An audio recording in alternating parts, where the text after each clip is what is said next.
There is an erroneous stereotype among several nations of the world that mining is an industry for men. Unfortunately, this notion is shared in some quarters in Nigeria. It is, however, difficult to reconcile such stereotype with reality, as everywhere you go, there are women making strides in the Nigerian mining industry. This notwithstanding, there are still structural and systemic conditions that tend to limit women's participation in the sector, that range from issues of physical and sexual abuses, inequality and cultural limitations, to a lack of capacity and absence of opportunities. They all combine to make the vision of prosperity in mining somewhat difficult. Today's edition of Mining in Nigeria takes a look at what the Ministry of Mines and Steel Development has been doing to address gender issues and support women in the industry. First, we will take a break and return with highlights of major stories in the diary of the Federal Ministry of Mines and Steel Development. I'm your host, Gabriel Ojile. The environment is why society lives. Destroy it, destroy society. Illegal mining destroys the environment through ecological disturbance, destruction of natural flora and fauna, pollution of air, land and water, instability of soil and rock masses, landscape degradation and radiation hazards, waste of arable land, economic crops and trees, causing socio-environment problems. Stop illegal mining, protect the environment, preserve our society. Minister of Mines and Steel Development received report of technical audit on Ajaokuta steel plant, just as the Permanent Secretary of the Ministry of Mines and Steel Development visits the Ministry of Environment in efforts to tackle lead poisoning. Details of these and more in our news diary.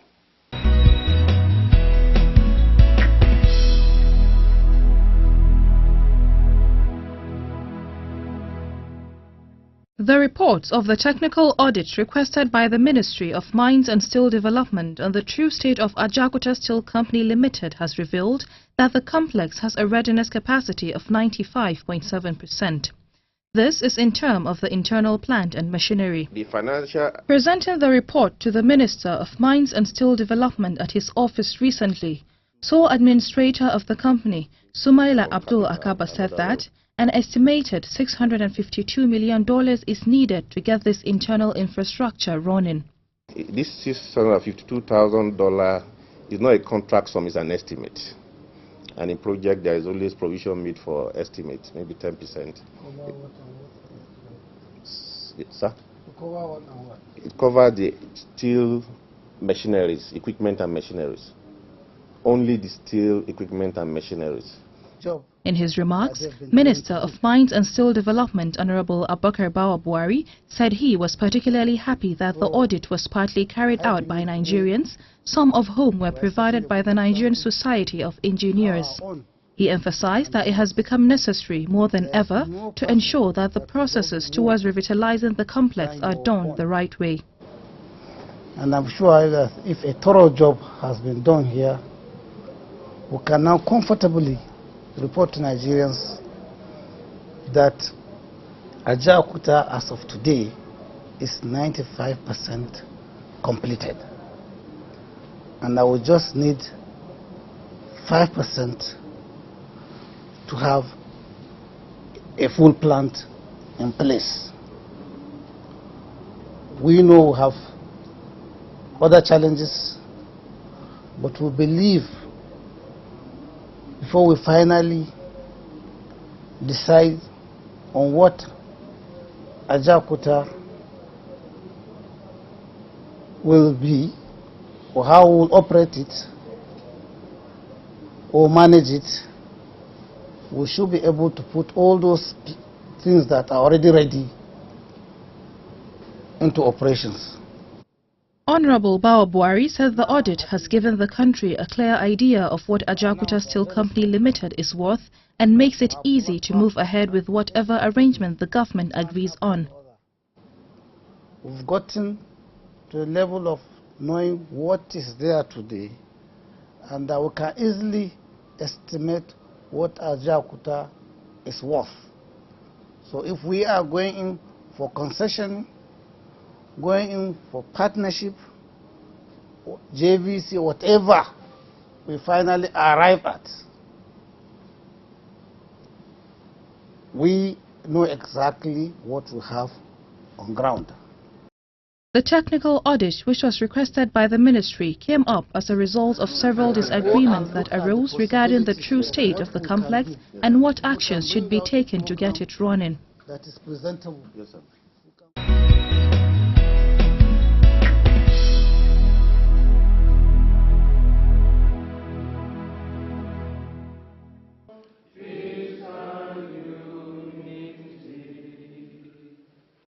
The completion of the Ajaokuta Steel Complex is not a guarantee that the plant will commence production of steel. This much was stated by the Minister of Mines and Steel Development when he appeared before the other committee set up by the House of Representatives to investigate reasons for the failure of Ajaokuta Steel Company to commence operation fully since inception. Honorable Bao Buhari stated that there are critical supporting infrastructure that must be in place before the complex can work. The Russians, when they were building Ajaokuta, the question they keep asking was, how are you going to be bringing in your raw materials and taking out finished products? That is key. Because what is involved here is bulk materials, both in terms of raw materials coming in and the bulk materials will be taken out. Therefore, in the plan, there was supposed to be the dredging of River Niger, inland port at Warri, inland port in Lokoja, inland port in Baro, and of course, the One deep sea port. While responding to questions as to why there was no budgetary provision for the complex in the ministry's 2018 budget, the minister said there were many unclear issues that needed to be sorted out before any other money can be sunk into the complex. A lot of advices came in that we should just solve that place. Some said it's obsolete, some say it has been vandalized, some say that it's just a source of fraud where monies are just being taken by that. Recall that the House of Representatives had earlier in the year raised concerns over the proposed concession of the Ajaokuta Steel Complex, voting for its completion instead.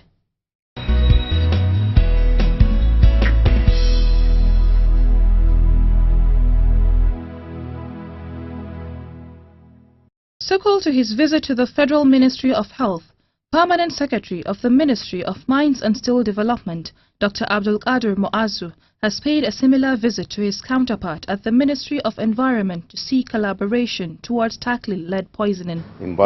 Speaking during the visit, Dr. Muazu said it has become imperative for critical stakeholders to come together and seek a lasting solution to the problem of lead poisoning in Zamfara and Niger states. We all think that in view of the ongoing exposure of these children to lead and the fact that you cannot stop artisanal mining, you cannot now change the way they do it. Yes. It's important to put heads together as critical stakeholders and come up with strategic preventive measures in the form of a national action plan or a national program. That we think that it will continue to be ineffective if we continue to do it in silos. That is, individual public authorities and development partners all pursuing it on their own. The form of lead that you find. In his address, co-chairman of the local organizing committee for the proposed conference, Dr. Simba Tirima, stressed the malignant nature of the problem and why a collaborative action is required.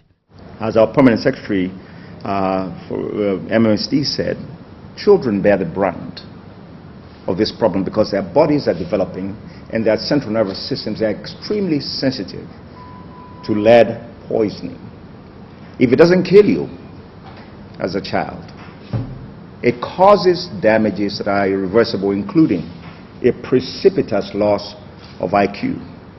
On his part, Permanent Secretary of the Ministry of Environment, Dr. Shehu Ahmed, gave the assurance that his ministry will collaborate fully on the development of a national action plan towards the eradication and prevention of lead poisoning in the country. My technical officers to continue to liaise with their technical officers so that we can enhance the collaboration that we have been making on this aspect of development, so that we can come up with the action plan. And if there is need again, this memorandum of understanding on the national program on sound management of chemicals in Nigeria, whereby you can be part of it so that the collaboration can be enhanced. The proposed International Lead Conference will be hosted later this year by the Ministry of Mines and Steel Development in partnership with Médecins Sans Frontières and with support from the Ministries of Health and Environment as well as other development partners.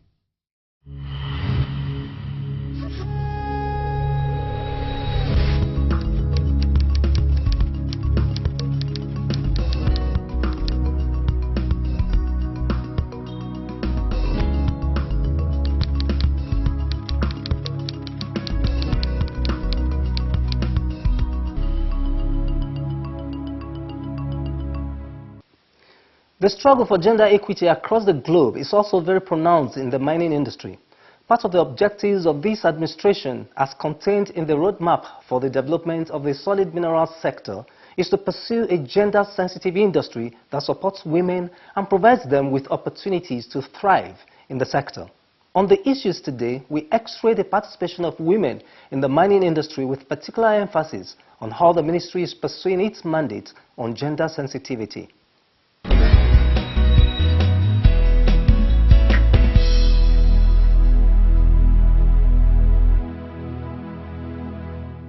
The Biram women in Jos, Plateau State will forever be remembered, among other things, for the role they played in the development of tin mining in Nigeria.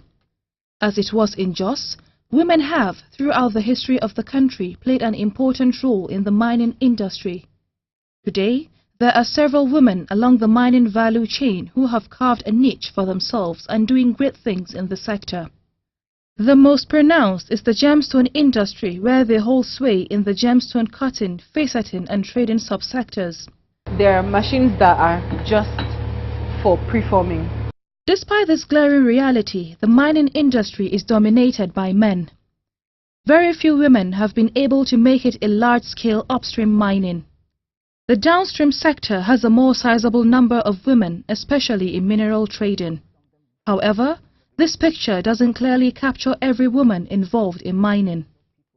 When you talk of women in mining, people look at just a sect and apply, thinking, oh, there are women who are doing mining business. No.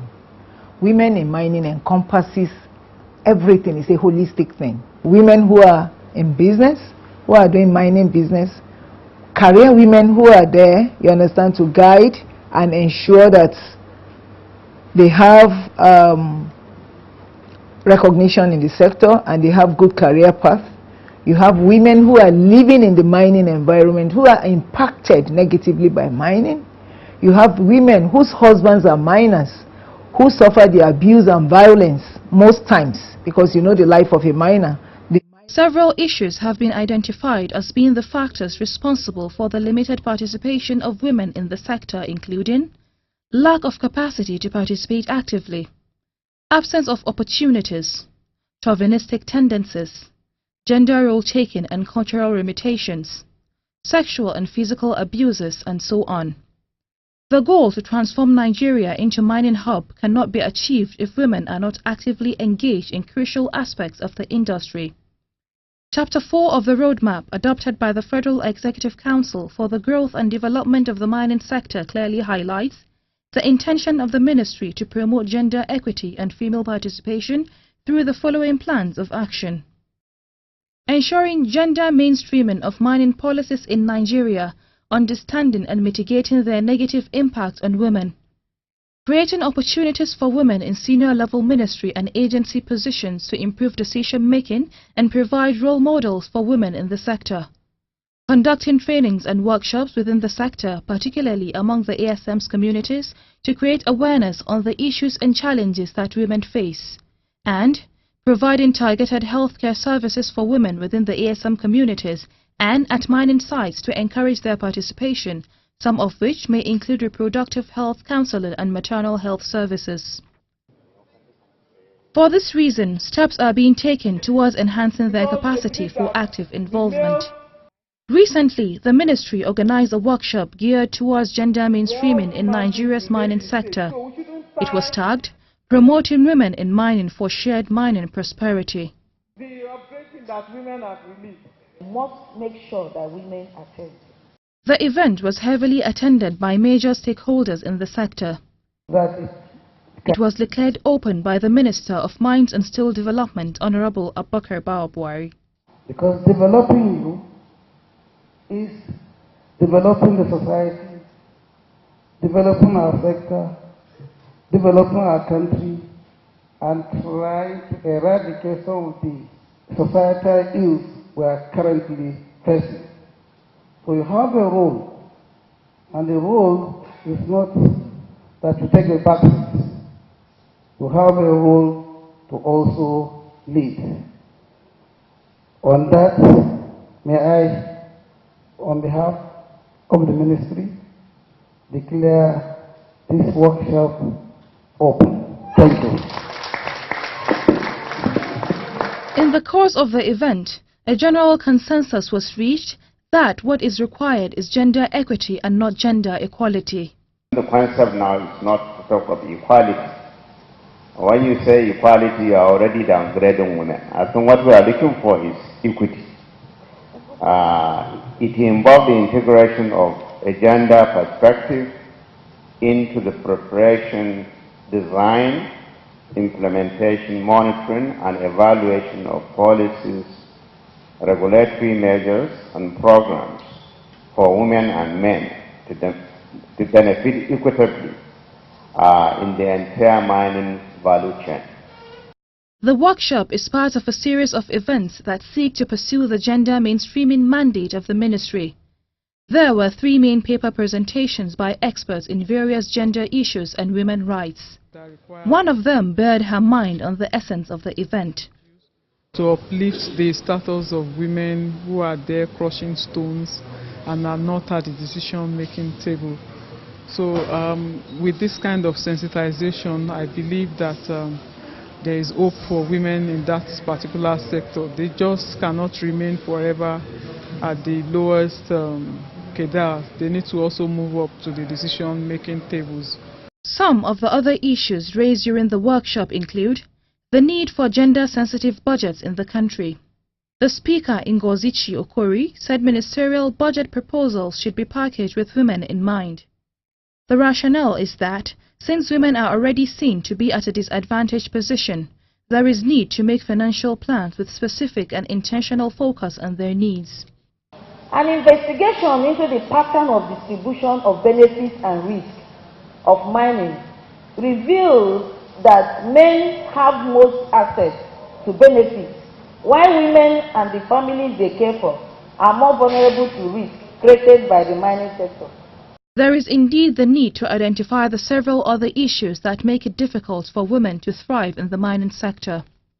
To do this, baseline studies must be carried out as well as intensive field analysis. Sensitization and training must then be initiated to make women more ready and able to face the tasks in the sector. As the president of the Nigerian Women in Mining suggests, a lot of collaboration is required. There are so many things you can do down the line, which you call value addition. So it's not a question of, when you talk of mining, it's not until you start carrying the machines and you start blasting and doing it. So women have a place to occupy. Support is also needed from the parent body, which is the Miners Association of Nigeria. It is expected that such changes towards gender balance should also be reflected in the activities of the association. The present executive committee of the Miners Association of Nigeria has no woman in it. But the president has promised that the association will support its female members to become formidable. The sector is opening up and the opportunities are immense for both men and women. The numbers may not be encouraging, but it only shows that with the right motivation and relentlessness, anyone can climb to the top. Mrs. Oyenike Saulawa, chairman of Sales Mining, expresses hope for the future. We're asking and hoping that more women will come into mining in Nigeria. The opportunities are there. A lot of people did not understand or know about those opportunities in the past, but now with this type of seminars, people are becoming aware that there's room for women. It's a long value chain, so you don't even have to own a mine to be part of a mining sector. You can be a trader. There's so many other opportunities for you. Even when all the issues are resolved and there is in fact equity in the sector, women still need to go out and participate. As the host director says, nothing on the part of the government stops a woman from going into mining. She only needs to identify a niche and get the required documentation. We must not always look at the upstream where it requires heavy capital for investment. You look at the value chain, the supply chain, and see where you can fit in. A gender desk has been provided in the Ministry of Mines and Steel Development as part of efforts to mainstream women in the sector. The workshop is only one in a series of events that have been prepared for women in several parts of the country. It is hoped that with such policies and events, barriers limiting the performance of women in the sector will be pulled down, and the mining industry in Nigeria will be better for it. The focus, as you have heard, is gender equity. While the ministry and other stakeholders have pledged their support for female miners, the challenge has been thrown to men to support their sisters, wives, mothers, daughters in achieving their full potentials in the mining sector. For now, let's take a break to see the potentials of kaolin as a solid mineral resource.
Nigeria is truly blessed, and kaolin is just a tip of the iceberg. We will continue to unveil the potentials in the solid minerals weekly. Up next, Global Mining Tidbits.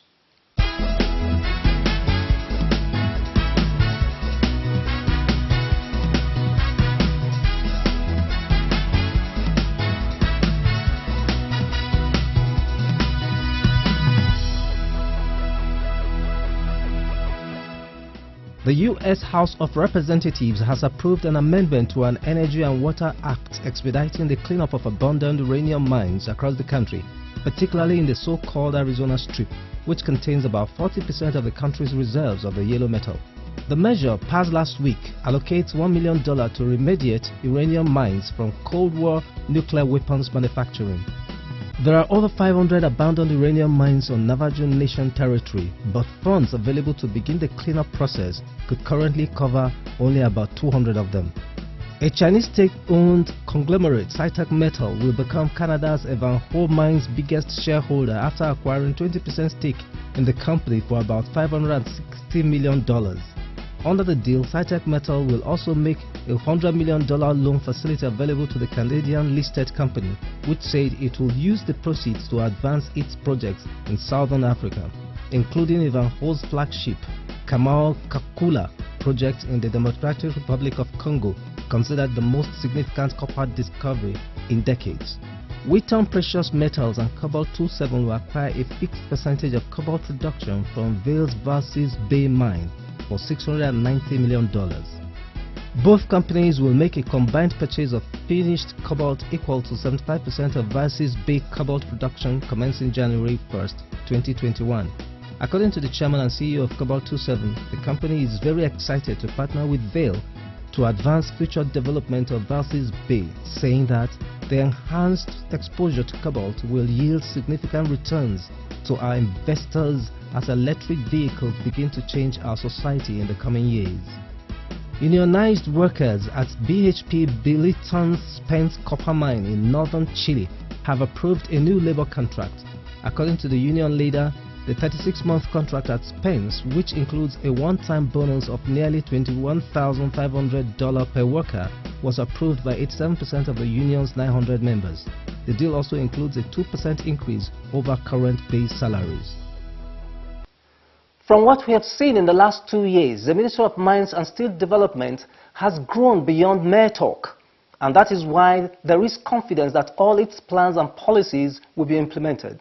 The question is, are women ready to take up the challenge? Let's know what you think by sending your feedback. Join me same time next week for yet another edition of Mining in Nigeria. Bye for now.